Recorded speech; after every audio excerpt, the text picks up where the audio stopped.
श्री श्री चैतन्य भागवत श्रील वृंदावन दास ठाकुर की जय। तो नामाचार्य हरिदास ठाकुर की जय। आदि खंड अध्याय 16।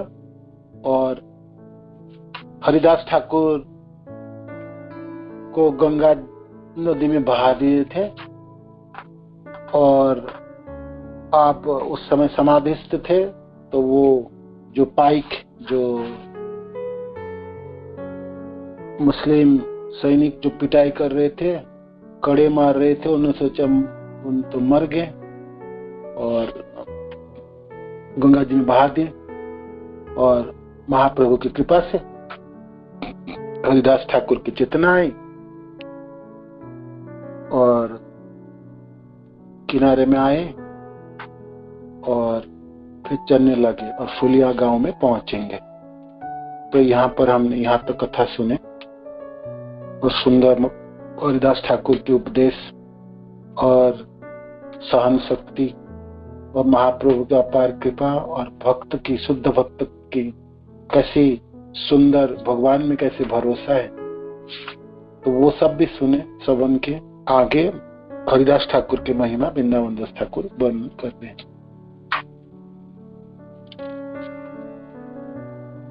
22 बाजारों में हरिदास ठाकुर के शास्त्री और फिर हरिदास ठाकुर अब फुलिया में पहुंच रहे।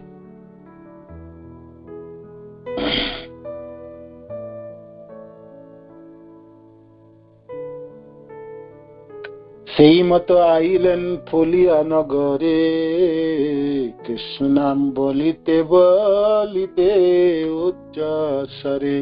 145 श्लोक है, हम थोड़े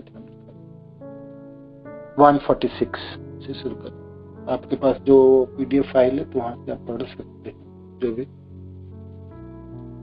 देखिया अद्भुत शक्ति सकल जबन, सबार खंडिल हिंसा भालो हईल मन। पीर ज्ञान करी सबे कइल नमस्कार, सकल जबन गण पाइल निस्तार। कतक सने बाध्य पाइलेन हरिदास, मुलुकपति रे चाही हईल कृपायास। संभ्रमे मुलुकपति जुड़ी दुई कर, बोलिते लागिल किछु विनय उत्तर। देखिया अद्भुत शक्ति सकल जबन, सबार खंडिल हिंसा भालो हईल। तो भाई चारों तरफ खबर रट के जे देखो, हरिदास ठाकुर को तो गंगा नदी में बहा दिए थे, वो तो मर चुके थे, बहा दिए, वो तो जीवित होकर दोबारा वापस आ गया। देखो नाम जप रहे फुलिया गांव में, तो ये खबर आग के तरफ सर्वत्र प्रकाशित हो गए। तो सारे जवान जो मुस्लिम थे तो इस हरिदास ठाकुर के इस अद्भुत शक्ति को देख के अचंभित हो गए। सबार खंडिल हिंसा, वो सब द्रोही थे, ईर्षालु थे और उनके जीवन सब पापमय थे। किंतु हरिदास ठाकुर के संग दर्शन से, और हरिदास ठाकुर ने भी कृपा किया, भगवान से प्रार्थना की है ना, ये इन लोगों को पता ही नहीं कि प्रभु इन सबों को आप सबों को दया कीजिए, आप इन सबों के अपराध ना लीजिएगा। जब कड़े के प्रहार चल रहे थे, प्रचंड प्रहार कर रहे थे, तो उसी समय हरिदास ठाकुर हंसते हुए नाम जप रहे थे और गौरहरे से प्रार्थना कर रहे थे, जी महाप्रभु आप अपराध ना लीजिए, इन सबों आप रक्षा कीजिए, इन सबों की दया कीजिए, है ना, दया कीजिए। इन सबों को पता नहीं है कर क्या रहा है, ये अज्ञानी है ना, निर्बोध है। आपकी कृपा से इन सबों को वंचित ना कीजिए।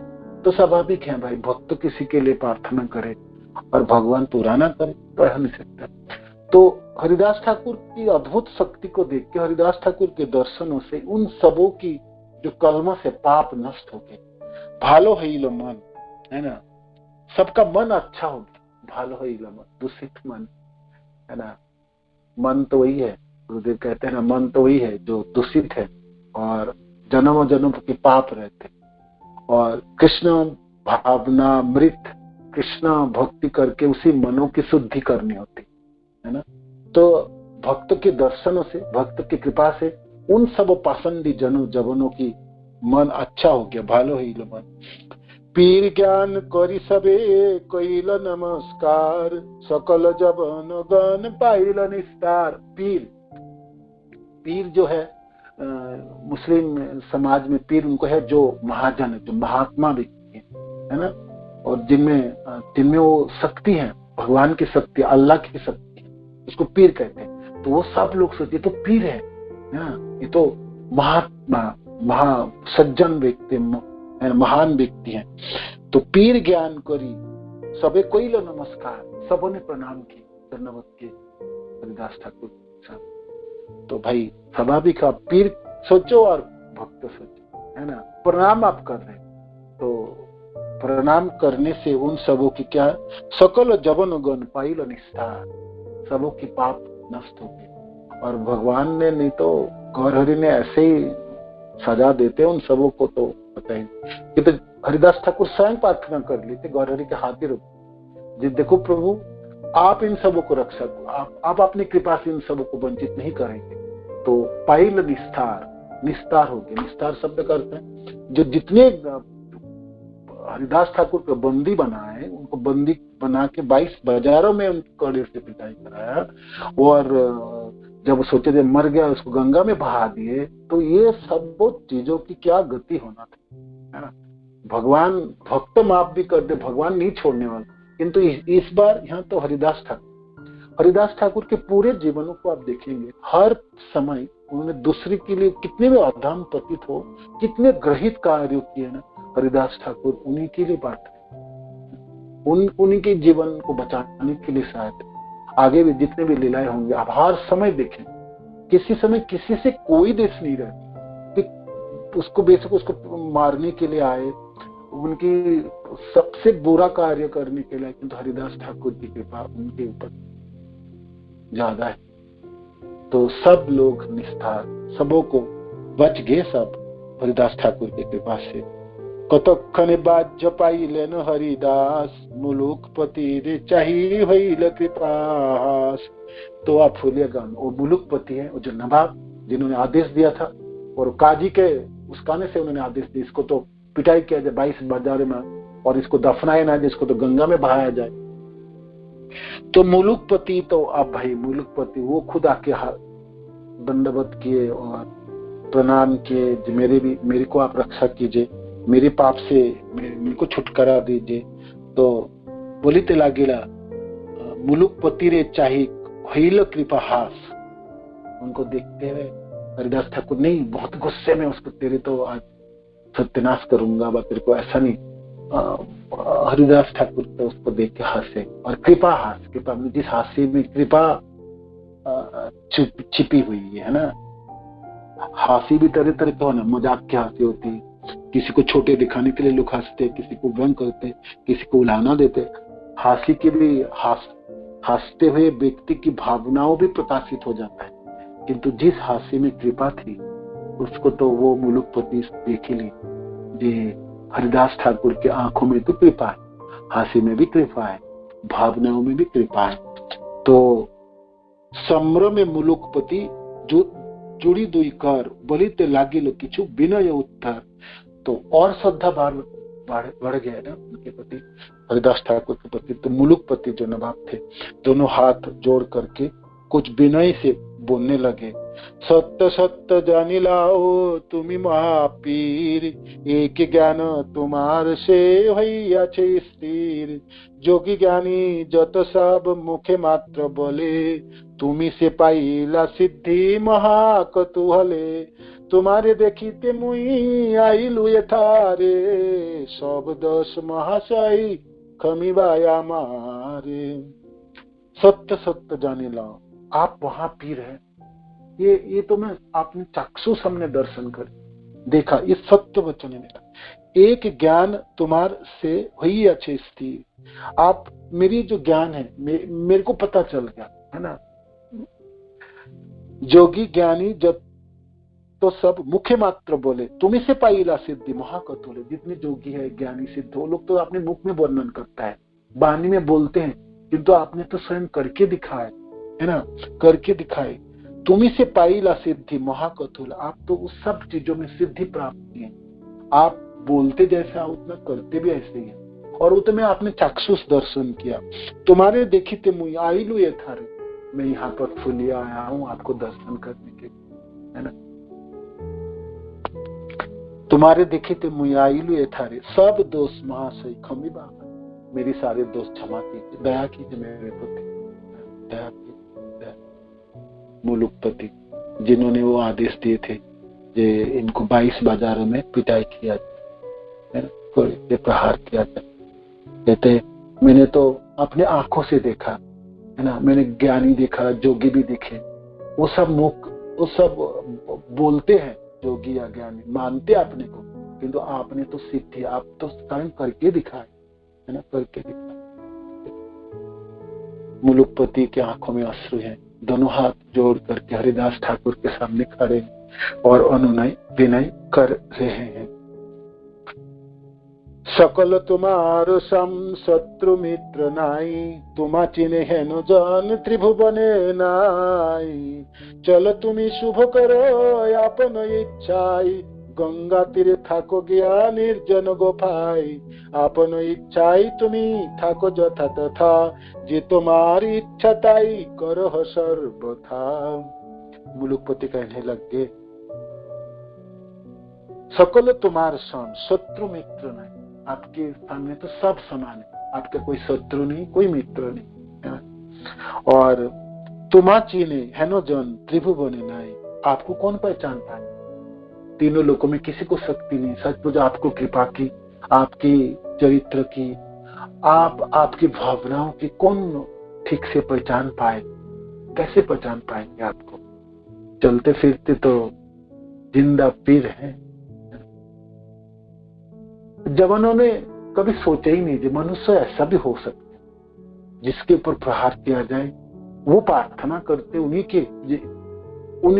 को कल्याण हो, उनकी कृपा हो, अल्लाह से तो भगवान से प्रार्थना करते जो उनके दोष ना लिया जाए।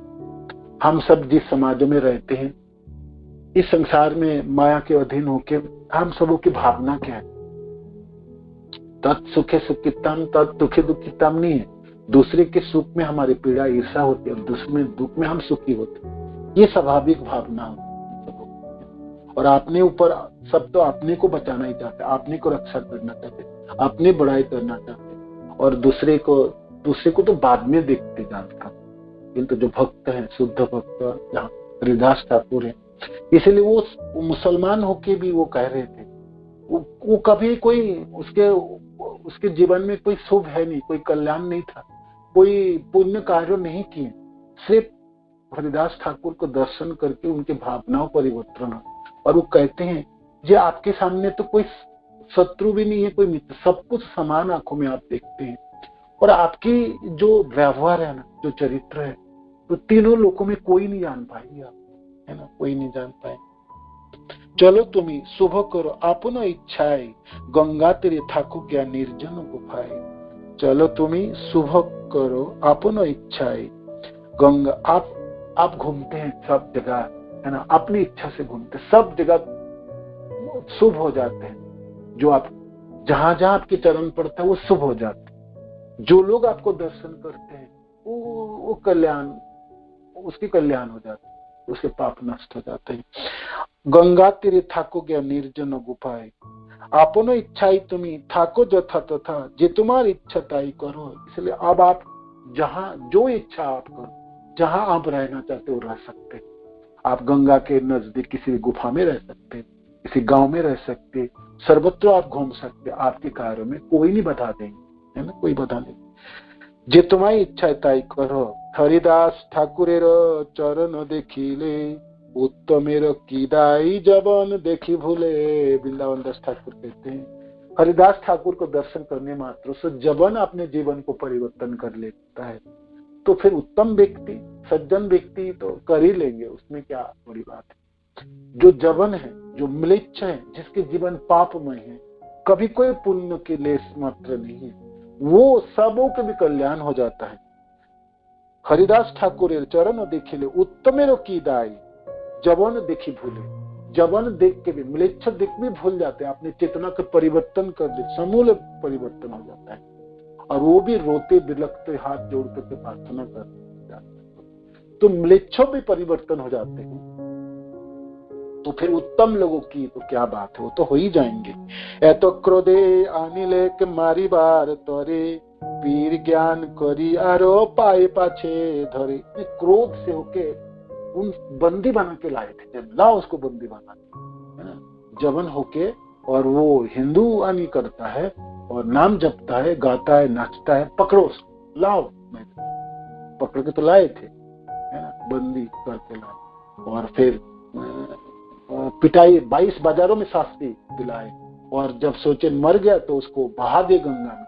इतना करने के बावजूद भी अब पीर ज्ञान करी आरो पाए पाछे धरे। आप तो पीर समझते, जो आप पीर है ना, आप सज्जन है, आप महाजन है, और अब चरण पकड़ के क्षमा याचना कर रहे हैं। जब निरो कृपा दृष्टि करी आ प्रकाश, फूली आए आईला ठाकुर हरिदास। ऐसे जवानों के प्रति भी कृपा दिखलाने के बाद और कृपा की प्रदर्शन कराए, कृपा प्रदान किए, आपने अपनी कृपा दिए, गौर हरि से भी प्रार्थना करके उनकी कृपा भी दिलाए। भक्त तो अपना जो है वो भी देते हैं, और वो कहते हैं वो कमी है, और भगवान से प्रार्थना करके भगवान से भी आशीर्वाद करा, हे कृष्ण आप भी दया कीजिए। और भक्त सोचते मेरे पास जो है वो तो मैं दे ही रहा हूं, और कम है आपके लिए, तो मैं अपने भगवान से लेके देता, है ना, प्रार्थना करके जनों को देता। तो ऐसी कृपा की प्रदर्शन करके फूलिया गांव में प्रवेश के हरिदास ठाकुर। आइलेन हरिदास ब्राह्मण सभाते, उच्च करी हरि नाम लईते लईते। आइलेन हरिदास ब्राह्मण सभाते, हरिदासे देखी फुली आर विप्रगण। सबेई हई लायती परानंद मन। हरिध्वनि विप्रगण लागिला करीते, हरिदास लागिले न आनंदे नाचीते। जोर जोर कृष्ण नाम को उच्चारण करते हुए फुलिया गांव में प्रवेश किया हरिदास ठाकुर। तो हरिदास ठाकुर को देखते ही जितने भी ब्राह्मण थे, जन थे, गांव वासी, सब अति आनंदित हो गए। ऐसे तो हरिदास ठाकुर के नाम सर्वत्र लोग जान गए थे, जो ऐसे महान भक्त और प्रेमी महाप्रभु के जन हैं। तो और हरिनाम के प्रति ऐसे आसक्ति और ऐसे शक्तिमान है, तो सब जानते थे। तो हरिदास ठाकुर के अब दर्शन मिल गए फुलिया के ब्राह्मण जनों, वो सब लोग बहुत आनंदित हुए। हरिध्वनि विप्रगण लागिला करी थे, हरि बोल हरि बोल हरि बोल करके स्वागत किए, और ध्वनि सब लोग बोलने लगे। और जब सब लोग हरिध्वनि दे रहे थे, उच्च नाम, जोर जोर से नाम उच्चारण कर रहे थे, और करते हुए नाचने लगे हरिदास ठाकुर। हरिदास लागिले न आनंद नाचिते। अद्भुत अनंत हरिदासेर विकार, अश्रुकंप हास्य मूर्छा पुलक अहंकार। आछाड़ खाए न हरिदास प्रेम रसे, देखिया ब्राह्मण गण महानंद भाषे। चाहिए क्या, भक्त को तो यही चाहिए था, हरिनाम करे और उच्च स्वर से हरिनाम की कीर्तन शुरू हो गए।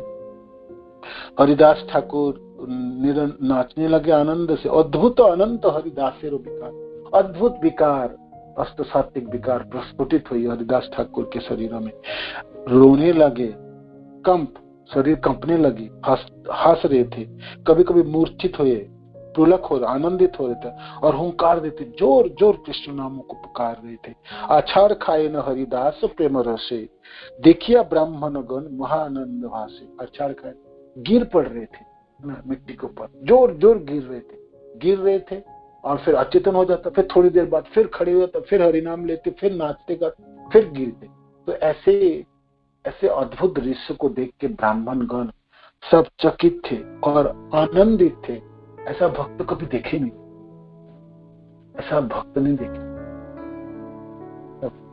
हरिदास ठाकुर किसी जगह पे हैं और वहां पे लोग आनंदित ना होगा, ऐसे कैसे हो?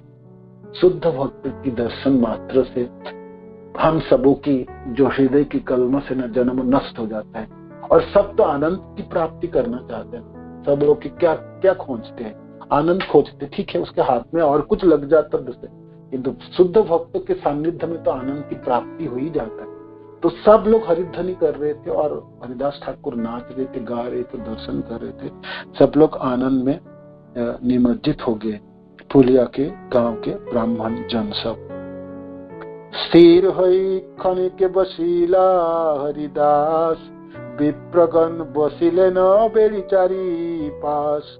तो थोड़ा सा स्थिर होके हरिदास ठाकुर बैठे, तो चारों तरफ ब्राह्मण लोग घिर के बैठ गए हरिदास ठाकुर के।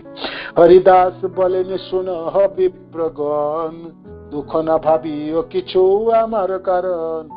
आप सब लोग मेरे लिए दुखी मत होइए, है ना, और दुख न भावो किछु आमार कारण। प्रभु निंदा आमी जे सुनिलु अपार, तार शास्ति करिले न ईश्वर आमार। भक्त के उद्गार देखो, कहते हैं आप मेरे लिए दुखी मत हो।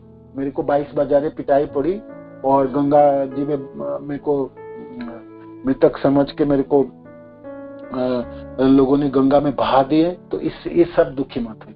ये क्यों बताऊं क्यों ऐसा हुआ?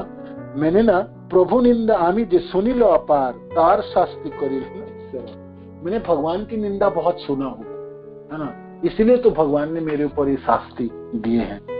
तार शास्ति करी लेना ईश्वर, भालो हईल इथे बड़ो पाइलो संतोष, अल्प शास्ति करी क्षमी लेनो बड़ो दोष। अच्छा हुआ भगवान देखो, कृष्ण ने मेरे ऊपर संतुष्ट होके इतनी बड़ी गुनाह मैंने किया, अपराध मैंने किया, हालांकि उन्होंने कुछ नहीं किया। हरिदास ठाकुर कभी भी भगवान के कभी निंदा कर सकते, आप सोच सकते, किंतु भक्त की ऐसी भावना जे मेरी पर जो मेरी अपने कर्मों के फल के वजह से मैं भोगता हूँ। भगवान इसमें दायी नहीं है, भगवान को कभी भी दायी नहीं कर। मानो कि मेरे को 22 बाजारे पिटाई भी पड़ी और गंगा में मेरे को बहा भी दिया और इतनी निग्रह मेरे ऊपर हुआ, ये क्यों? नहीं, मैंने भगवान की निंदा श्रवण किया होगा, है ना, बहुत ज्यादा निंदा श्रवण किया, इसलिए इतनी बड़े अपराध मैंने किया था। किंतु भगवान देखो कितनी दयालु, छोटी सी शास्ति दिया। 22 बाजारों में पिटाई क्या कर, छोटा सा शास्ति। ये तो भगवान की निंदा मैंने सुना तो कितनी बड़ी बड़ी शास्ति होना चाहिए था, नरक गति आदि होनी चाहिए, और क्या क्या हो सकता था, है ना। तो ऐसे करके ब्राह्मण लोगों को कहने लगे हरिदास ठाकुर, भालो हईल इथे बड़ो पाइलु संतोष, अल्प शास्ति करी क्षमी लेनो बड़ो दोष। थोड़ा शास्ति देके इतने बड़े अपराध मेरा चली गई। कुंभिपाक हई विष्णु निंदन सबने, ताहामी बिस्तर सुनिल पाप कने। यज्ञ शास्त्री करिले न ईश्वर ताहार, हेन पाप आर जेन नहीं पुनर्बार। हेन मते हरिदास विप्रगण संगे, निर्भय करे न संकीर्तन महारंगे। कहते हैं देखो कितनी छोटा सा शास्ति देके भगवान मेरे को रक्षा किया, नहीं तो मेरे को कुंभिपाक नरक में जाना पड़ता है। इतनी मैंने विष्णु निंदा सुना है और मैंने अपने कानों से इसने सुना। भाई म्लेच्छा होके विष्णु को निंदा कर रहे थे, तो हरिदास ठाकुर की क्या गलती था? मानो कि आप मुसलमान के समाज में जाओगे, भगवान के नाम में तो आपको ऐसे तैसे कितने वर्णन करे, तो हरिदास ठाकुर कहते ये वो लोगों ने तो निंदा की, किंतु उन लोगों की निंदा नहीं, निंदा तो मैंने सुना, निंदा मैंने सुना, तो वो सुनने से भगवान की निंदा, विष्णु की निंदा सुने तो मेरे को कुंभिपाक नरक होना था। देखो कुंभिपाक नरक तो मिला नहीं, मेरे को तो थोड़ा सा शास्ति मिले, और देखो मैं छूट के और आपके सामने आ गया। तो इसलिए दुखी मत, है ना। भगवान कितनी कृपालु, इतने बड़ी अपराध के मेरे को थोड़ी सी शास्ति दिए हैं, है ना। और इससे आप सब दुखी मत होना, आप सब लोग को आनंदित होना चाहिए। भगवान मेरे को कुंभिपाक नरक में नहीं भेजे, देखो आप सबों को सामने हूं मैं।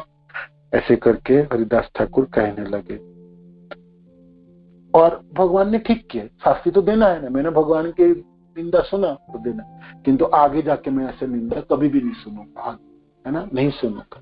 है ना आर जन नहे पुनर्भाव, है ना। भगवान ने शास्ति दिए मेरे को, जो देख पुत्र और मत करना अपराध, है ना, ऐसे की। हेनमते हरिदास विप्रगण संगे, निर्भय करे न संकीर्तन महारंगे। और ऐसे करके बोल के हरिदास ठाकुर निर्भय होके भगवान की कीर्तन करने लगे सबों को लेके। तहाने ओ दुख दिल जे सब जबने, सबंश उच्चन्न तरा हईल कत दिन। तहाने ओ दुख दिल जे सब जबने, सबंश उच्चन्न तरा हईल कत दिने। तबे हरिदास गंगा तीरे गफा करी, থাকে না বিরলে আর নিশ কৃষ্ণ সরি। তাহানেও দুঃখ দিল যেসব জবনে, सबंश उच्छन्न तारा हईल कतदिन। अद्भुत बात 171 भक्ति सिद्धांत सरस्वती ठाकुर क्या लिखते हैं मैं बताता हूँ आपको। इसमें वर्णन आएगी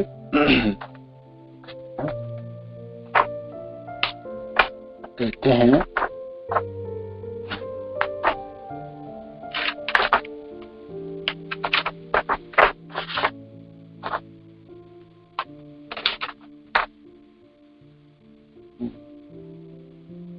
जिन जवानों ने श्री हरिदास की दुख दिया था, उनका कुछ ही दिनों में वंश सहित नाश हो गए। मैंने कहा था ना, भगवान नहीं माफ करेंगे। भक्त तो हमेशा ही अपने ऊपर अपराध नहीं लेंगे। भक्त को आपने कुछ अपराध किए तो भक्त तो वैष्णव तो भाई दयालु है, आपको माफ कर देंगे, आपके लिए भगवान से भी प्रार्थना करेंगे और सब कुछ करेंगे, किंतु और भगवान नहीं सहन करते हैं। इसलिए यहाँ पर ये श्लोक है वृंदावन दास ठाकुर वर्णन किए, जो जबन ने हरिदास ठाकुर को सताए थे और पीड़ा दिए थे, वो सब सबंग से नष्ट हो गए।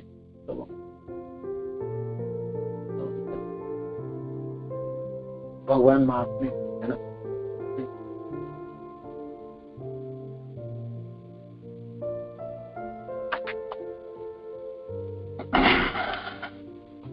मेरा भक्ति सिद्धांत सरस्वती ठाकुर प्रवचन लिखते हैं, वैष्णव से विद्वेष करने पर अत्याचारी व्यक्तियों की जो दुर्दशा प्राप्त होता है, पापी पाषंडी जवानों ने जल्दी ही उसे प्राप्त किया।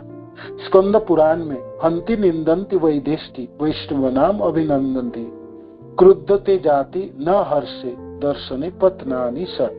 इस अमोघ शासनानुसार जबन वसंत विसूचिकादि महाव्याधियों से ग्रस्त होकर शीघ्र ही वंश के साथ मृत्यु को प्राप्त हो गए। सारे कि किसी को लेप्रोसी कुष्ठ हो गए बीमार, कोई तो वसंत आदि बीमारी में भयंकर बीमारी में ग्रस्त होके उन सारे अंग पतंग सब नष्ट हो गए और मृत्यु को प्राप्त हो गए। सारे वंश नष्ट हो गए, सारे वंश नष्ट हो गए। ये भक्त शुद्ध भक्त के ऊपर अपराध की फल है। हालांकि जब हरिदास ठाकुर तो निरंतर प्रार्थना कर देते, हे गॉड, हे कृष्णा, आप इनके अपराध ना लीजिए, आप क्षमा कीजिए, आप कृपा करिए, कृपा करिए। भक्त तो करते हैं, भक्त तो कभी भी अपने ऊपर जो कोई कर भी रहा वो भी नहीं लेते हैं। वो तो सोचते नहीं, मैं अपने वजह से मेरे कर्मों के फल है। और हरिदास ठाकुर वही कह रहे थे, मेरी कर्मों के फल था जो मेरे को ऐसे शास्त्र मिले, किंतु भगवान तो जानते हैं। इसलिए वो सब जवन सबंग से नष्ट हो गए। तबे हरिदास गंगा तीरे गोफा करी, थाके न विरले अहर निश कृष्ण सरी। हरिदास ठाकुर सोचने लगे जी नहीं, अब तो भाई बाहर कृष्ण नाम जपने से लोग सहन नहीं करेंगे, और करेंगे भी तो भगवान फिर अपराध ले लेंगे और फिर उनके सब नष्ट होने जाएंगे, और ये ठीक नहीं। तो अब भक्त है ना, अपने को छिपाने के लिए पड़ता। तो उन्होंने क्या किया जी नहीं, मेरे को गंगा के तट पे निर्जन गुफा में जाके मैं हरिनाम करूंगा, तो फिर ना कोई किसी को व्यवधान होगी और ना कोई संस्पर्श में आएंगे, ना ये द्वंद उत्पन्न होगी। इसीलिए तबे हरिदास गंगा तीरे गोफा करी, ठाके न विरले अहर निश कृष्ण स्मरी। तत्पश्चात हरिदास ठाकुर गंगा तट पर एक गुफा में जाकर रहे और वह एकांत में अहरनिश श्री कृष्ण का स्मरण करने लगे। इसमें इस श्लोक के सुंदर तात्पर्य सिद्धांत सरोज ठाकुर वर्णन करते, इसको थोड़ी सी पढ़ के सुनाते आपको हैं। गंगा तट पर फुलिया में निर्जन गुफा में रहकर श्रील ठाकुर महाशय उच्च स्वर से कृष्ण नाम कीर्तन करते करते सर्वकालीन लीला स्मरण में दिन रात व्यतीत करने लगे। निरंतर भगवान के लीला स्मरण करते, नामों के उच्चारण करते। नामों में आसक्त है, नाम उच्चारण ठीक से हो गए तो भगवान के रूप गुण लीला वो सारे चीज प्राप्त हो जाते हैं। जैसे गुरुदेव सुबह की क्लास में वर्णन कर रहे हैं ना, पहले तो नाम ध्यान हुई, फिर रूप चर्चा हुई, रूप ध्यान होंगे और फिर लीला स्मरण होगी। तो हरिदास ठाकुर अब निरंतर नामों को उच्चारण करते हैं, निर्जन गुफा में रहकर उच्च स्वर से कृष्ण नाम को कीर्तन करते करते सर्वकालीन हर लीला स्मरण में दिन रात व्यतीत करने लगे। 16 नाम 32 अक्षर वाले महामंत्र का अनेक समय ये ऊंचे स्वर से और कभी मृदु स्वर से कीर्तन करने लगे। ये प्रतिदिन पूर्ण संख्या 3 लाख नाम अर्थात वर्ष भर में 10 कोटि हरिनाम ग्रहण करने लगे। पूरे साल में, एक साल में रोज 3 लाख है तो 10 कोटि नाम हो जाता है, 10 कोटि नाम ग्रहण करने। बहुत से लोग निर्जन में कृष्ण नाम ग्रहण करने की उपांशु जप के नाम से अभिहित करते हैं। वो कहते हैं कि यह महामंत्र या श्री नामोच्चारण अन्य किसी की श्रवण नहीं करना, अन्य किसी को श्रवण नहीं करना चाहिए। जो ग्रहण कर रहे हैं केवल उनको ही श्रवण करना चाहिए। होठों के स्पंदित होने अर्थात उच्चारित होने से ही कृष्ण नाम दूसरे व्यक्तियों के कर्ण कुहरों में प्रविष्ट होता है, किंतु नाम कीर्तनकारी वैष्णव ने श्रद्धा का भाव न रहने पर कली द्वारा चालित होकर वो नामोच्चारणकारी वैष्णव के साथ विवाद में प्रमत्त होते हैं। जब वैकुंठ शब्दाश्रित साधु का मुख ऋत और कीर्तन शुद्ध नाम दूसरे के कानों में प्रवेश नहीं करता है, तभी वह उसको निर्जन भजन कहते हैं।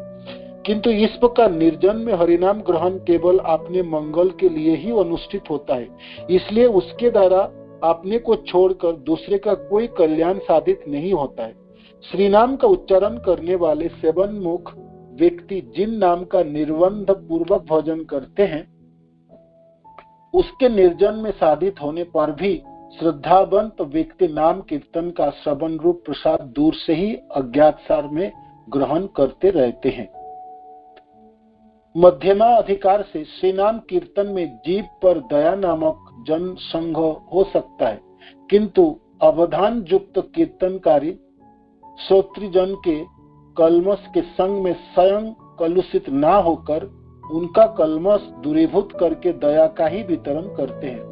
यदि बहुत से शिष्यों के साथ में नाम कीर्तन करने के कारण उनकी कर्माग्रहण प्रवृत्ति का अनुबंध न्यूनाधिक भाव से मध्य अधिकारी में संश्लिष्ट होता है, तब उनका अधपतन अवश्यंभावी है। मध्यम अधिकारी नाम ग्रहणकारी व्यक्ति भी जीवन मुक्त अपि पुनरांति संसार वासनाम श्लोकानुसार अधिपतित होकर संसार को प्राप्त कर सकते हैं। इसलिए दुर्जन संग और बहुत शिष्य ग्रहणारूप जड़ाभिमान कुफल ही उत्पन्न करता है, जो अपक जोगी के भांति शिष्य संग्रहादि इंद्रियों भोग कार्य में व्यस्त रहकर आत्मेंद्रिय तोषण के ही हरितोषण मानने का भ्रम रखते हैं। उनकी भीषण अमंगल से बचाने के लिए ही हरिदास के भजन वर्णन प्रसंग में प्रत्येक आत्म कल्याणिच्छुक साधक का ऊंचे स्वर से नामो कीर्तन और स्वयं श्रवणाशीलन विहित हुआ है। श्रृण्वत श्रद्धया नित्यम घृणतश्च सचेष्टितम नाति दीर्घेन कालेन भगवान विशते हृदि। इस भागवत के श्लोक के तात्पर्य अनुसार जगत गुरु वैष्णवाचार्य मुक्त कुलशिष्ट ठाकुर महाशय ने नामी कृष्ण के साथ नाम रूप गुण परिकर वैशिष्ट और लीला के अभेद बुद्धि से स्वयं कृष्ण नाम के कीर्तन श्रवण से कृष्ण की लीला के स्मरण द्वारा लोक शिक्षा दी है। जो लोग नाम अपराध शून्य सम्मुख रीत श्री नाम श्रवण और उच्च कीर्तन का परित्याग करके जड़ेंद्रिय तर्पणार्थ अपने संसार वासना ग्रस्त भोगाकुल अशुद्ध चित्त में लीला स्मरण का कीर्तिम अनुकरण प्रदर्शन करते हैं, उनकी इस प्रकार लीला स्मरण की अनुकरण चेष्टा वस्तुतः भगवत सेवा विमुखता मूला विषय भोग पिपासा मात्र है। तो भक्ति सिद्धांत महाराज के सुंदर तात्पर्य इस श्लोक की, जे भाई निर्जन भी कोई नाम जप रहे हैं तो हरिदास ठाकुर के नाम जप उच्च स्वर से नाम जपते थे तो सबों के कल्याण के लिए, और स्वाभाविक उनकी लीला स्मरण उनके रूप स्मरण वो तो पराकाष्ठा सुंदर है, किंतु किसी की भोग वासना नष्ट नहीं हुआ और वो लीला स्मरण की तरफ चले तो फिर वो दिखाने के लिए संसार को कर रहे हैं, तो फिर वो तो जड़ वासना युक्त है और वो कलमशग्रस्त होंगे और उसका अधपतन होने लगा है ना। अधिक शिष्य को ग्रहण कर ले और उसके लिए जे मेरी इतने जन है, इतने लाखों करोड़ों मेरा शिष्य है, तो उसी में वो अहंकारी हो जाए और तो वो भी उसका अधपतन ही है। तो मध्यम अधिकारी जनों की अधपतन होने में हो भी सकते है ना, होने में डर है। तो शुद्ध नामों के प्रति जो आसक्ति उसको बढ़ानी है और शुद्धता तक पहुंचना है ना, और जोर जोर उच्चारण करनी चाहिए, जैसे अपनी कल्याण नहीं दूसरे की कल्याण है। विशेष करके प्रचार कार्यों की सराहना दे रहे भक्ति सिद्धांत महाराज, जे आपको निर्जन साधन में नहीं लगना चाहिए, किंतु हरिदास ठाकुर की निर्जन साधना को आप ऐसे ना सोचो जब वो भाई तो उपांशु जप में लग गए और आपने भजनानंदी बन गए। नहीं, ये तो कुछ समय की जब हरिदास ठाकुर की अपने को रोका, इसलिए जे इससे बहुत विडंबना शुरू हो गई और कोई लोग अपराध में फंस जा रहे हैं और मेरे वजह से, तो अब थोड़ा सा निर्जन में जाके, ये तो निर्जन में भी वो जोर जोर जपते थे है ना, निरंतर जोर जोर जपते थे और सब लोगों को पता, जिस गुफा में हरिदास ठाकुर नाम जप रहे तो खबर तो सर्वत्र प्रकाशित हो गई। तो इस चीजों की इसमें यहाँ पर विश्लेषण किया भक्ति सिद्धांत सरस्वती ठाकुर ने है ना, ये है। और आगे पे थोड़ा सा पढ़ते हैं।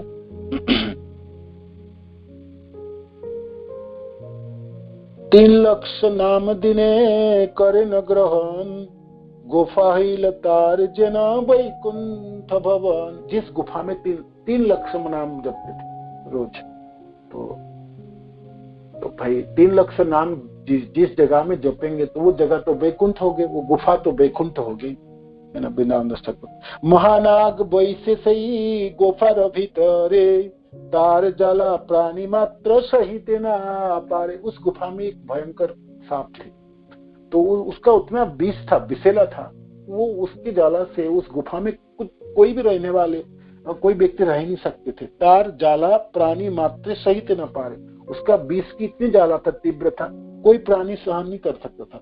हरिदास ठाकुर संभाषा करीते जते को आई से कह ना पारे रहीते। तो हरिदास ठाकुर के दर्शन करने के लिए, मानो को कुछ सेवा देने के लिए भी आते होंगे, तो वहां कोई लोग ठहर नहीं सकते थे, उतने वो सांपों की जाला थी है ना, उसके विष की प्रभाव था।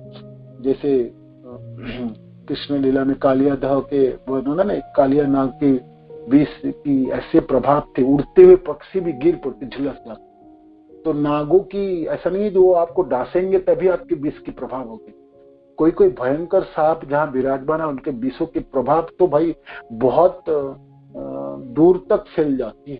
तो ये बहुत जहराले, बहुत भयंकर नाग था उस गुफा में, जिस गुफा में हरिदास ठाकुर नाम जप रहे थे। तो जो लोग उनके दर्शन करने के लिए आते हैं, संभाषण आदि करने के लिए, तो वो लोग सहन नहीं कर पाते थे, वो सब लोग चले जाते। जते को आई से कहो ना पारे रही थे, वहां रह नहीं सकते थे। परम विषेर जला सबे पायन हरिदास पुनः यह किछु न जाने। वो थोड़ी बहुत भी लोग वहां बैठ नहीं सकते थे, तो वो सब लोग अतिष्ठ होकर वहां चले जाते थे। किंतु उस विषयों की कोई प्रभाव हरिदास ठाकुर के ऊपर नहीं पड़ रहा था और वो जान भी नहीं पाते थे यहाँ पर ऐसे नाग है और उसकी विष की ज्वाला ऐसी है। हरिदास पुनः यह किछु ही न जाने, बसिया करे न जुक्ति सर्व विप्रगणे, हरिदास आश्रमे ये ते क जाला केने। बसिया करे न जुक्ति सर्व, सारे सारे ब्राह्मण सोचते थे कि क्या इतनी इतनी तीव्र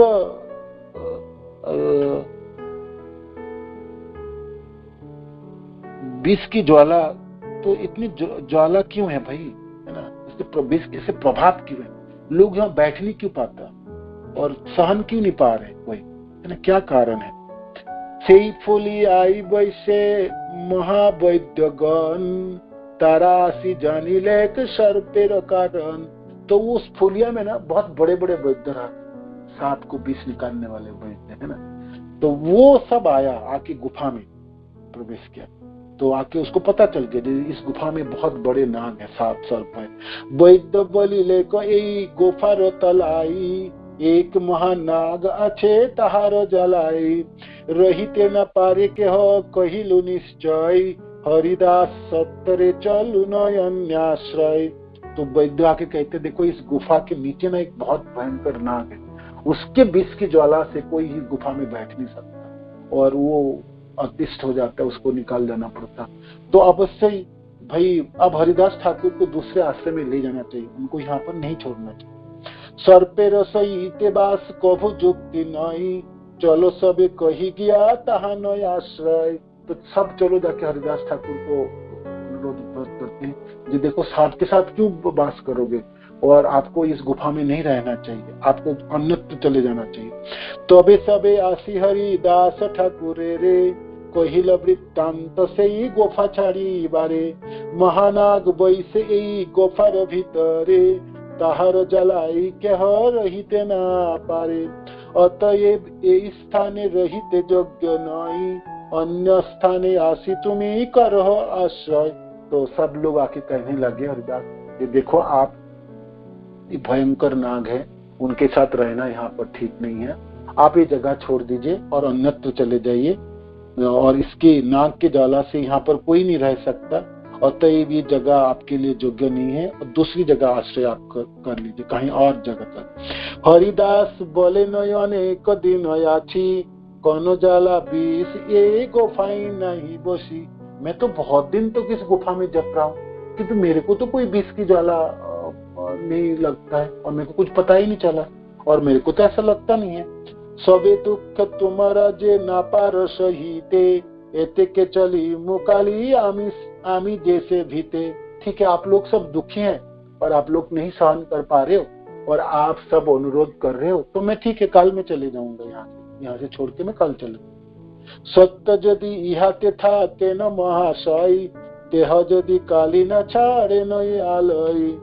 तो ठीक है ये नाग है ना, ये नाग कल छोड़ के चले जाएंगे और नहीं तो मैं कल छोड़ के चले जाऊंगा, है ना, दोनों में से एक छोड़ के जाएंगे। और नाग वो कल छोड़ के चले जाए तो फिर मैं रहूंगा और वो नहीं गया तो मैं चले जाऊंगा, है ना। तो अभी आमी काली छड़ी जाई मुसर बथा, चिंता नहीं तुमरा बोलो कृष्ण कथा। तो आप लोग चिंता मत करो, आप लोग सब कृष्ण कथा कहो, कृष्ण के बारे में वर्णन करो, हरे नाम उच्चारण करो। ठीक है आप सब लोग दुखी हैं और बहुत बड़े नाग हैं, उनकी ज्वाला से आप सब अतिष्ठ हैं। हालांकि मेरे को कोई फर्क नहीं पड़ रहा और मेरे को तो पता भी नहीं है जे उस भी सचमुच नाग है और नागों की ज्वाला, मेरे को कुछ नहीं लगता। हरिदास ठाकुर 3 लाख नामों में आ सकते हैं, नामा सकते हैं भक्त, तो नामों के आनंद से आनंदित है। शारीरिक में तो शरीर में तो रहते ही नहीं थे, तो ज्वाला तो कहाँ होगी, उनको विष की प्रभाव होगी तो शरीरों के ऊपर होता है ना, तो शरीर तो रहते ही नहीं वहां, इसीलिए हरिदास ठाकुर को कुछ भी पता नहीं।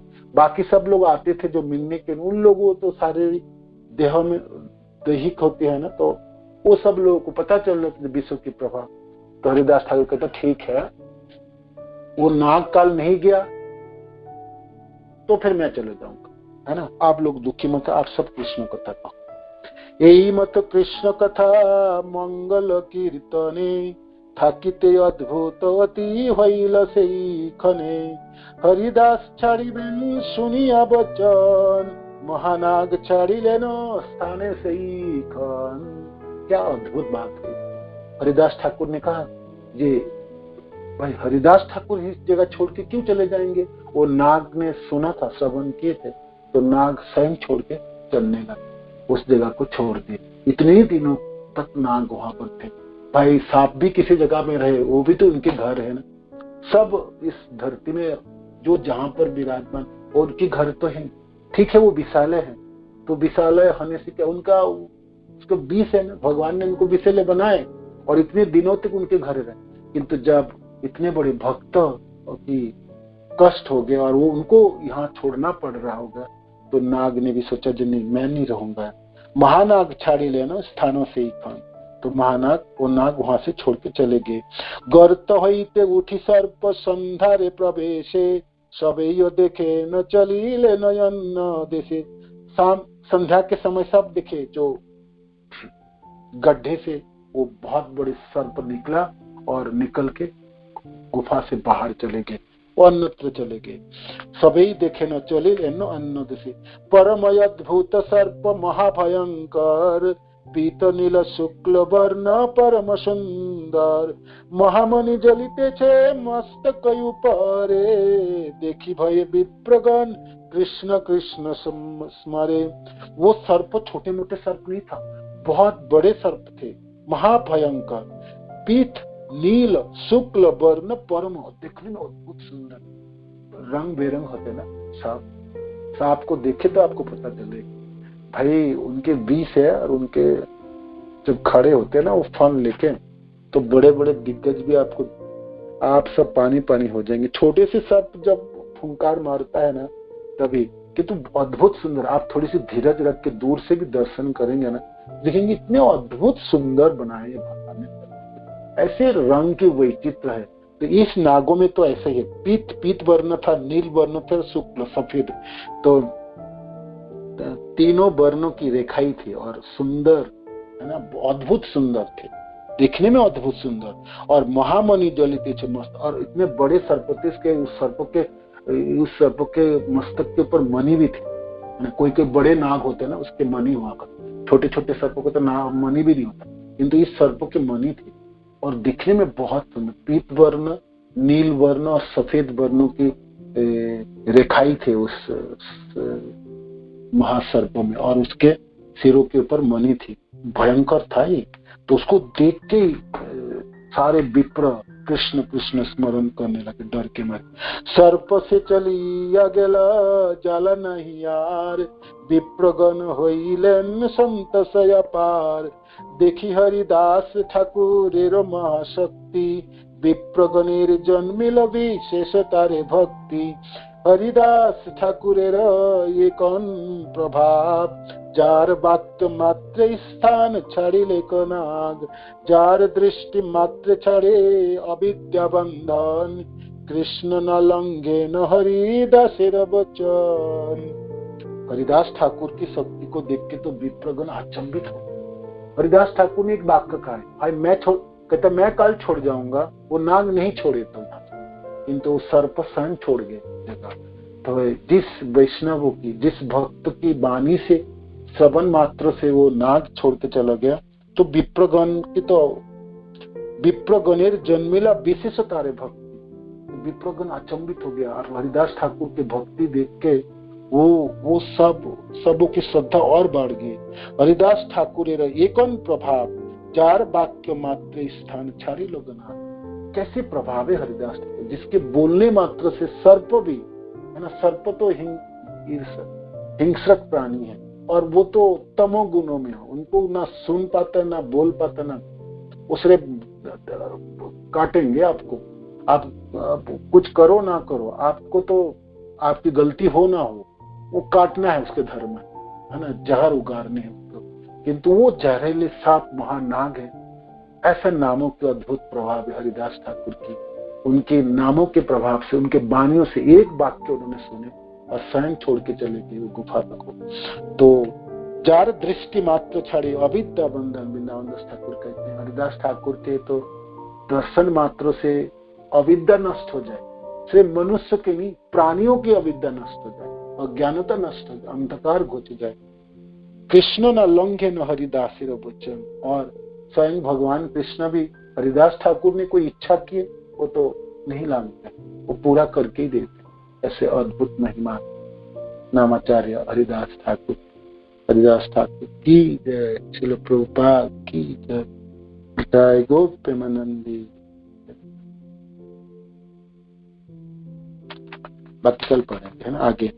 भगवत भक्त सर्पाविष्ट डंकेर मुखी हरिदास महिमा कीर्तन। हरिदास ठाकुर के एक महिमा और वर्णन होगी। बहुत सुंदर सुंदर तरह तरह के महिमा इसमें वर्णन है पूरे अध्याय में। तो ये कथा हमने सुने। हरे कृष्ण। तो किसी को कोई प्रश्न है, कोई कुछ ऐड करना चाहते कर सकते प्लीज। हरे बोल। हरे कृष्ण।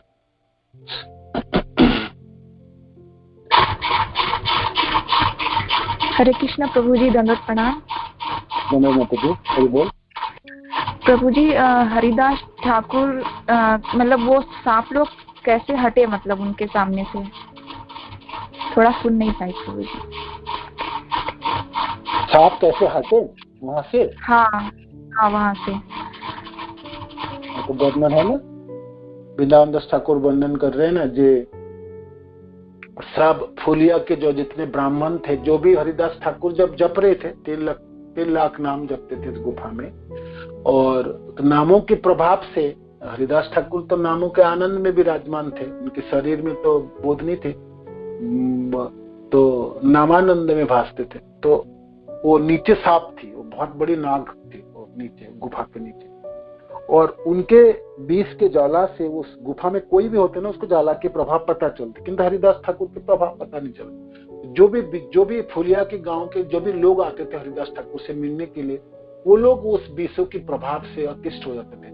वो लोग रह ही नहीं पाते थे, 2-4 मिनट 10 मिनट तक भी नहीं रह पाते, उस गुफा को छोड़ जाते थे। और हरिदास ठाकुर कहते थे जी हाँ, विषों की प्रभाव होगी और यहाँ पर हम लोग क्यों नहीं रह पाते। तो सारे ब्राह्मण जाके फुलिया में बातचीत किए, तो फुलिया में ना सांप वैद्य लोग भी रहते थे बड़े। तो एक वैद्य आके उन्होंने पता लगाया जी इतना क्यों, क्या बात है, इस गुफा में क्या ऐसा चीज है जिसकी वजह से लोग यहाँ नहीं खड़े हो सकते। तो उन्होंने पता लगाया जी इस गुफा के नीचे सर्प है, बहुत बड़े सर्प है, और उसके विष के प्रभाव से कारण। तो जब सब विप्र को ये बात बताए, सारे ब्राह्मण आके हरिदास ठाकुर से अनुरोध किया, जी आप देखो यहाँ पर सांप है, सांप के साथ आपको नहीं रहना चाहिए, ठीक है, और आपको अन्यत्र हम लेके चले जाते, इसको छोड़ दीजिए जगह को। तो हरिदास ठाकुर कहने लगे मेरे को तो कुछ पता ही नहीं चलता, आप लोगों को पता चल रहा है विषयों के प्रभाव, मेरे को नहीं पता चल रहा। तो मैं, ठीक है आप सब लोग दुखी है, तो ठीक है आप लोगों के दुखों की अंत करने के लिए मैं कल छोड़ जाऊंगा इस गुफा को। वो सर्प नहीं छोड़ेंगे तो सर्प चले जाएगा तो फिर मैं नहीं जाऊंगा, और सर्प नहीं जाएंगे तो मैं चले जाऊंगा। तो इतना जब वो शब्द बोले तो वो सर्प ने भी सुन लिया। हरिदास ठाकुर के ऐसे महिमा है। तो सर्प नहीं सोचे जो नहीं मैं ही चले जाते, इतने बड़े वैष्णव भक्त, शुद्ध भक्त भगवान के क्यों इस गुफा को छोड़ जाएंगे। तो उनके लिए मैं अपनी गुफा को छोड़ देता हूँ। तो संध्या के समय सब लोगों ने देखे उस गुफे के गड्ढे से निकल के इतने बड़े भयंकर सर्प निकले और दूसरे अन्यत्र चले गए। वो सर्प देखने में बहुत सुंदर थे, भयंकर थे, और उनके सिरों पे मणि थे। तो ये सब वर्णन के वृंदावन था। हाँ, वो सर्प कौन था, किसी ने प्रश्न पूछा, मेरे को नहीं पता वो सर्प कौन था। गौरगणोदेश दीपिका में कुछ बुक्स निकाल के देखूंगा तो पता चलेगा। ये तो ऐसा मेरे को नहीं लगता सर्प को होगा, कभी भी होगा तो बुक में ढूंढने की कोशिश करूंगा कौन थे ये सर्प। तो कोई भी हो, मानो कि ना भी हो, वो अपने जीवन में वो नाग बने तो तमोगुणी प्राणी है ना ये सर्प, दूसरे की काटते हैं, किंतु हरिदास ठाकुर के संग प्राप्त हो उनके भाग्य है, सर्प को भी भाग्य होना। और उन्होंने भी तो 3 लाख नाम जप रहे थे हरिदास ठाकुर, तो वो जगह तो वैकुंठ हो चुका था, वर्णन के ना वृंदावन तक। तो सर्पों के भी भाग्य क्या है, इस जीवन में ही उनको हरिदास ठाकुर से नाम श्रवण मिल गए, तो फिर क्या गति होगी आप सोच लो। आने वाले जीवन के मनुष्य प्राप्त होगी और फिर भक्त के घर में जन्म होंगे और शुद्ध भक्त होंगे, है ना। उनके आगे की जीवन तो पता है, हाँ, पिछले जीवन में कौन था वो पता नहीं, वो देखेंगे गौर गणदेश दीपिका में है तो फिर आपको कल बता, किसी ने प्रश्न तो डाल। तो आपके माता जी ये भी था, आपके पसंदीदा सर्प, ये सुंदर लीला ही है ना। हरिदास ठाकुर के नामों के प्रभाव और हरिदास ठाकुर की ऐसे अद्भुत प्रभाव हैं जिनके बातों को सिर्फ सर्प भी सुनते हैं और सुनने मात्र से उनसे निकाल के चले गए। ऐसा नहीं वैद्य आके उनको हटाया और तंत्र मंत्र, ये मंत्र है जैसे आते हैं ना सांप हटाने के लिए, सांप के विष निकालने के लिए आते हैं सापोड़िया लोग, वो ऐसा नहीं किया कोई कुछ। सिर्फ हरिदास ठाकुर ने कहे जब मैं चले जाऊंगा वो सर्प नहीं जाएंगे, कल मैं चले जाऊंगा, है ना। तो सर्प उससे पहले ही चले गए, तो जगह कोई छोड़ दी। तो ये हरिदास ठाकुर की महिमा के वर्णन। प्रभु जी सर्प लोग को सुनाई देता है? हाँ, आप बताओगे आपको सबको सुनाई देता है? सांपों को, सांप कोई बातें, मनुष्य को बातें सुन पाता है, समझ पाता है? ये शुद्ध भक्त के उद्गार है। प्राणी मात्रों में तो भाई सबों में तो है ही ना, आत्मा तो सबके अंदर है ही, परमात्मा भी सब में विराजमान होते हैं, किंतु है वो तमोगुणी, आप सुन नहीं पाते, है ना। ऐसे है दोनों, ये सुनाई देते नहीं उसको, किंतु भक्त की महिमा है, हरिदास ठाकुर की महिमा है ना। तो उसकी प्रभाव है यहाँ पर, हरिदास ठाकुर के प्रभाव है, ना कि उस सर्प के प्रभाव। ओके, हरे कृष्णा, प्रणाम प्रभु जी। धन्यवाद। हरे कृष्णा। प्रभु जी, ये सांपों को सुनाई नहीं देता तो लोग बीन क्यों बजाते हैं सांप के सामने? हाँ, ये भी बताओ। सुनाई देता हुआ तभी तो बीन बजाते हैं ना, वो सपेरे जो कुछ तो देते। मेरा ये क्वेश्चन नहीं था, वो तो मैं ऐसे बोल दिया। मेरा ये क्वेश्चन था कि इसमें जो एक कुंभी पाक नरक का मेंशन किया, तो स्पेशली ये कोई पर्टिकुलर पाक इसका क्यों मेंशन किया हुआ? मतलब इसमें कोई स्पेशल कैटेगरी है क्या ये? भागवत में नरक को वर्णन है ना, कितने नरक है? 28 नरक ना वर्णन है ना, 5th कैंटो में है नरक के वर्णन है। तो क्या कार्य करने से, किस पापों से क्या नरक होना होता, पूरा विस्तृत वर्णन किया सुखदेव महाराज, है ना। तो एक कुंभीपाक एक नरक है जो निंदा सुनने से, माने भगवान की निंदा या भगवान के भक्त जनों को निंदा करने से कुंभीपाक नरकों में यातना भोगना पड़ता है। तो इसीलिए हरिदास ठाकुर ने कुंभीपाक में, जी देखो मैंने ना भगवान की इतना निंदा सुने, हालांकि उन्होंने नहीं सुनी थी, है ना। और ठीक है, जो मुस्लिम लोग वो लोग निंदा कर रहे थे तो हरिदास ठाकुर के सामने कर रहे हैं। तो हरिदास ठाकुर ने कहा कि मैंने बहुत सुना, इसलिए मेरे को ऊपर इसने इतने कोड़े के प्रहार हुए और मेरे शास्ति दी, और मेरे को कुंभीपाक नरक मिलना था, किंतु भगवान कृपा करके मेरे को कम शास्ति दी। इस सिलसिले से कुंभीपाक नरक के वर्णन है। कुंभीपाक एक नरक है जिस नरक में आपने किसी को निंदा किए, किसी को चुगली किए, किसी के ये सब किए, तो भगवान की निंदा किए, भगवान के लीलाओं में आपने तरह तरह की किया, भगवान ने ऐसा क्यों किया, रासलीला माने कोई कहते हैं कपड़े की चुरा के ले किया, रासलीला इतनी स्त्रियों के साथ क्यों किए, भगवान कृष्ण की भोक्ता बनेंगे, हम लोग क्यों नहीं बनने वाले हैं, वही सब कुछ क्यों है, और वो जो कुछ करे वही सब ठीक है, और हमने कुछ करे तो पाप होता है, तरह तरह के प्रश्न है। तो भगवान के जो निंदा करने वाले जो निंदुक जन है, या भगवान के भक्त जनों के जो निंदुक है, उनको कुंभीपाक नरक की प्राप्ति होती है, ऐसा वर्णन। तो इसीलिए वो, तो ये तो प्रभु जी जैसा ये हो गया कि उस कौम की बात होगी कि उसमें तो चलो भगवान को मानते ही नहीं और उनको सुनना पड़ गया, मतलब वो इच्छा थी नहीं, इसी वाली बात नहीं है, उनको सुनना पड़ गया, तब उन्होंने इसका चर्चा किया और उनको इतना कष्ट भी झेलना पड़ा उसके पीछे भी। मैं ये जानना चाह रही हूँ कि जैसे मान लो हिंदू समाज में ही लोग भगवानों को लेकर के इतनी चर्चाएं या इतनी डिफरेंसेस हैं लोगों के मनों में, एक दूसरे को ही, जो जिसको मानता है वो हनुमान जी को मानते हैं तो हनुमान जी को ही भगवान बना देते हैं, वो जिसको भी मना देते हैं ऐसे, तो वो दूसरे का किसी का सुनना नहीं चाहते या दूसरे को गिराना चाहते हैं, जो भी जिसका भी है जैसे भी भाव है। तो उस केस में भी कैसे, जो सुनना ही पड़ता, आलोचना अगर करते हैं तो मतलब हम वैष्णवों को भी सुनना पड़ता है कि जैसे भी बहुत तरीके की बातें होती है, तो उसमें भी क्या हमें ये दोष लगता है? देखो, अपराध आप जब सुनोगे, माने किसी की निंदा, विशेष करके भगवान की निंदा या भगवान के जनों की निंदा, पहली बात तो उस जिस जगह पे हो रहा है उस जगह को आप छोड़ जाओ, है ना। और आप सामर्थ्यवान है तो वो उसको उस लोगों को काट सकते तो काट डालो, है ना। काट डालो माने कि उन लोगों को शास्त्र सम्मत उनको जुक्ति देके परास्त कर सकते करो, और नहीं तो उनको जीवा काट डालो, ऐसे भी शास्त्र कहता है। तो वो तो कर नहीं पाओगे, माने जीवा तो किसे काट नहीं पाओगे। और आप परास्त कर पाओगे जुक्ति से शास्त्र सम्मत तो करो, वो नहीं कर पा रहे तो जगह को छोड़ जाओ, वहां पर रहना नहीं, आपको सुनना नहीं, ठीक है। जी पर गुरु महाराज जैसे कहते हैं कि बताना या बोलना वही चाहिए जहाँ पर सामने वाले को समझ में आए। अगर लग रहा है कि नहीं वो खाली तर्क करने के उस पे है तो फिर वहाँ बोलना ही नहीं चाहिए। तो उस केस में तो सुनना ही पड़ेगा, या सुन करके निकलने वाली बात है, तो वो चाहे क्षण मात्र हो चाहे एक शब्द दो शब्द जो भी है। तो मतलब फिर क्या करना चाहिए उसमें, या फिर ये दोष ग्रहण करना ही पड़ेगा ऐसा कुछ? भगवान आपकी उद्देश्य देखेगा, आपकी भावनाओं को देखेगा।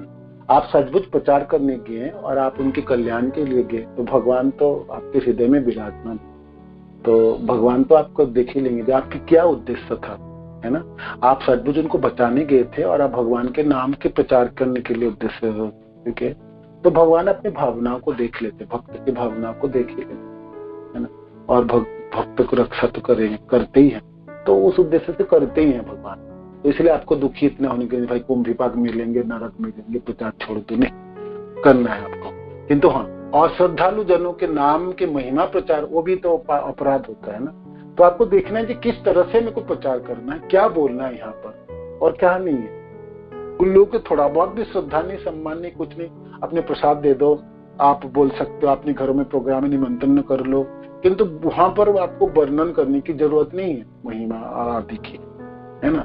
तो धीरे धीरे करके आपने प्रसाद आदि देके और कीर्तन, जहाँ पर कीर्तन हो रहे कीर्तन में आ सकते तो हो सकते उनकी स्वीकृति बढ़े, जो वो इससे आप आने वाले दिनों में काम बन सकता है। तो आपको पता भी चल जाता है, किंतु उतना डरना नहीं कि भाई हम किसी जगह जाएंगे तो बोलनी तो पड़ेंगे, और बोलने से आपका वो लोग हो सकता है वो लोग के प्रहार करे, कुछ ना कुछ बोली दे, तो आपको सुनना पड़ते, ना चाहते हुए आपको सुनना पड़ते। तो उसको काटने के लिए आप आके निरंतर भगवान से प्रार्थना करो, प्रभु भगवान देखो मेरे को ऐसे सुनना पड़ा आपके बारे में और आप दया कीजिए, और फिर नाम जपिए, गुरुदेव से को प्रणाम कीजिए, हमारे आचार्य को प्रणाम कीजिए, भगवान को प्रणाम कीजिए, ये आपके बारे में मेरे को ये सुनना है, मैं नहीं सुनना है ना, नहीं चाहिए था सुनना, किंतु मेरे को प्रचार कार्य करनी है तो मेरे को करना पड़ रहा है और सुननी पड़ रही है, आप मेरे को दया कीजिए। तो आप भगवान से प्रार्थना कर सकते, गुरुदेव से प्रार्थना कर सकते, आचार्य से कर सकते और नाम जप कर सकते हैं। जी प्रभु जी, आपने तो मेरे नेक्स्ट क्वेश्चन पूछने से पहले जवाब दे दिया। मैं नेक्स्ट में यही पूछना चाह रही थी कि एक तो हो गया कि अनजाने में सुन लिया, और अभी तो हम जान रहे हैं क्योंकि अभी हम पढ़ रहे हैं या सीख रहे हैं, अभी तो हम सीखने लर्निंग फेज में हैं। तो मतलब क्या करना चाहिए अब जानने के बाद में? पहले तो अज्ञान में थे, नहीं जानते थे, तो जैसा चल रहा था वो तो दोष लगेगा। अभी जानने के बाद जो कर रहे हैं तो उसमें अलग हो गया, तो आपने बता ही दिया।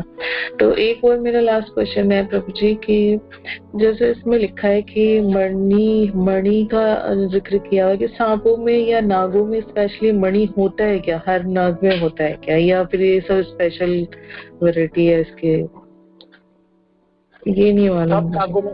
सब नागों में नहीं होता, कोई स्पेशल नाग है जो बड़े बड़े नाग होते हैं ना, मणि होते हैं। जैसे पाताल लोगों की वर्णन है ना, किसी किसी लोगों में इतने बड़े बड़े नाग होते हैं जिसके मणियों से उद्भासित होते पूरे लोग, है ना, मणियों से तो सब लोग मतलब उसके बॉडी में ही वो होता है मणि तो सॉलिड मेरे को जो समझ में आता है कि कुछ रत्न जैसा चीज होता होगा, स्टोन जैसा। रत्न उसके सिर के ऊपर रत्न जैसे होते हैं, रत्न होते हैं। अच्छा, वो मतलब वैसे ही स्किन में वो एम्बेडेड होता है, ऐसा कुछ है? हाँ, सिर के ऊपर उसके जो फन है ना, फन के ऊपर एक मणि एम्बेडेड होता है, और वो बहुत बड़े बड़े होते हैं, है ना, बहुत बड़े। उस मणि को पाने के लिए लोग सर्पों को मारते भी हैं, ऐसे नागों को मार के उस मणि को निकाल के ले आते हैं, है ना। ये होते हैं उस नागों में मणि होते हैं। मणियों उस मणियों में उसके जो किरण है ना, विकीर्ण होते हैं और मणियों से उद्भासित होते, किसी गुफा जगह सब, है ना, पूरे लोग उद्भासित होते हैं। तो बड़े बड़े नाग मणियों, जैसे ये कालिया नाग वगैरह के नीचे वर्णन आएंगे, भागवत में वर्णन है, कोई कोई पाताल लोगों में ऐसे ऐसे लोग हैं जिसमें मनियों द्वारा वहाँ सूर्य की किरण तो पहुंचती नहीं है, तो ये बड़े बड़े नागों की मनियों से वो सारे जगह उद्भासित होते, लोग उद्भासित होते। तो नागों में मणि होती है। तो ये जो गुरु महाराज जी भी आजकल चर्चा में कर रहे हैं कि रत्न जड़ित मणि जड़ित, ऐसे तो वो मणियां क्या सांपों से ही मिलती है या कहीं और से भी उसका उत्पादन मतलब? नहीं वो मणि तो कुछ और है क्या वो? देखो सोने तो कहीं भी मिल सकते, कितनी जगह से, ऐसा नहीं है। हाँ, जैसे सांप के माथे से मणि है, जैसे बैकुंठ लोग व गोलोक में मणि तो भगवान ऐसे मणि, वहां पर सब कुछ मणि प्राप्ति होती है, दिव्य रत्न प्राप्त होते हैं। ऐसा नहीं कि सारे रत्न सांपों के मस्तक से आए, यही प्राप्त होते हैं। अच्छा, तो एक और लास्ट टाइम भी हो गया बहुत ज्यादा। प्रभु जी, जो आप बार बार ये विप्रगण बोल रहे हो, तो इसका मतलब सिर्फ ब्राह्मण वैष्णव जन या फिर कॉमन पीपुल सब लोग? विप्रगण मतलब कौन? हाँ, सब लोग, कॉमन जनता है? कॉमन लोग, सब लोग। ठीक है, कभी आप भी है, बाकी गांव के लोग, बाकी लोग भी है। ठीक है प्रभु जी। हरे कृष्ण, धन्यवाद प्रभु, थैंक यू वेरी मच। हरे कृष्ण।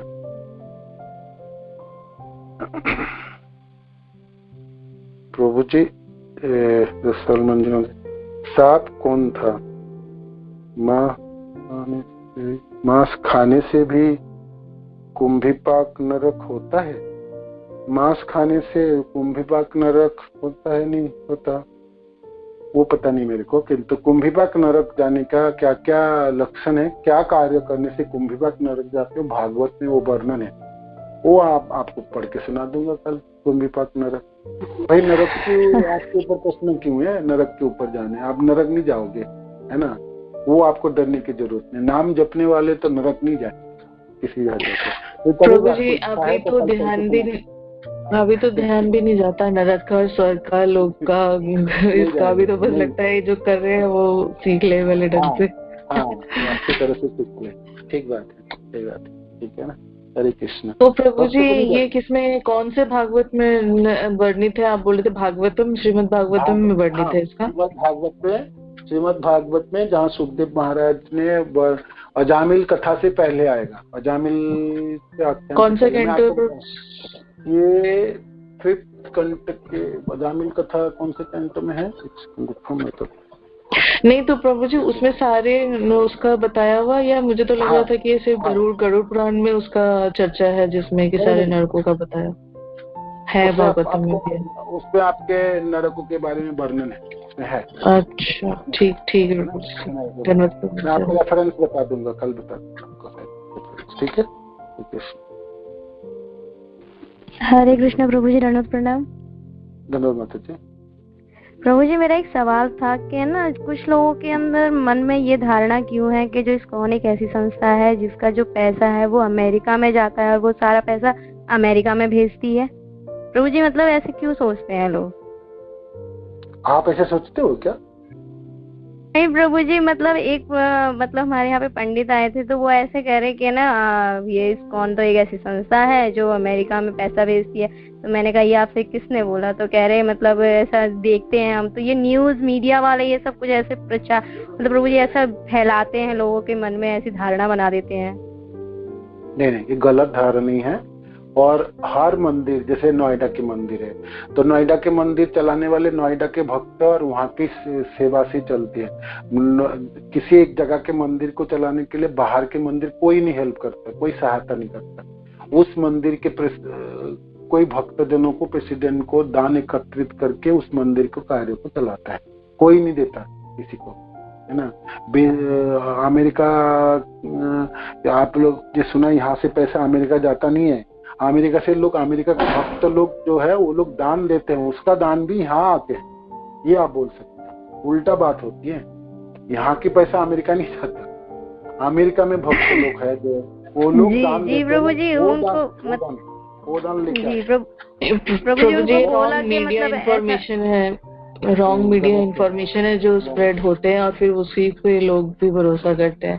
बल्कि कहना चाहिए कि हम अपने मर्जी से खुद से देते हैं और ये हमें पर्पस पता हो। जैसे गुरु महाराज भी कई बार लेते हैं तो वो लेते हैं कि गुरुकुल बनाना है या उनको जमीन लेना है या टेम्पल कंस्ट्रक्शन, तो वो बोल करके लेते हैं। ऐसा नहीं है कि वो कहीं लेकर के पॉकेट में भर रहे हैं अपना। मतलब जहाँ हम लोगों को ये सिखाया जाता है कि इन सब से कोई मतलब भौतिक चीजें हैं तो उनको क्या मतलब हुआ, वो तो इतने बड़े विद्वान है, इतने नॉलेज लर्नेड पर्सन है, तो वो जब लोगों को सिखा रहे हैं तो वही काम वो क्यों करेंगे। मतलब वो सेंसिबल नहीं है ना। तो लोग जो है जो अवक्त है वो इस तरह के मैसेज जरूर स्प्रेड करते हैं।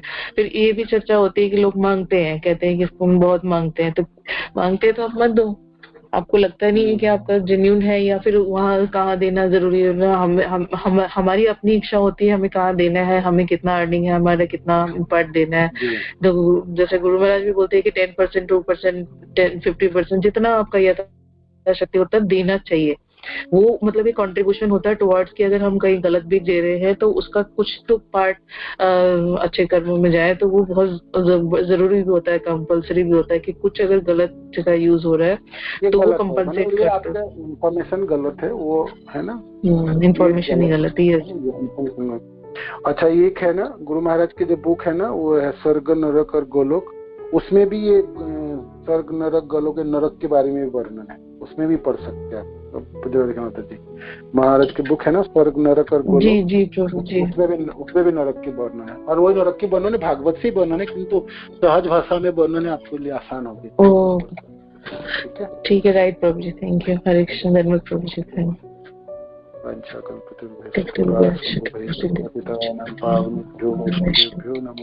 प्रभुपाद की जय, गुरु महाराज की जय, आप सब भक्तवृंद की जय।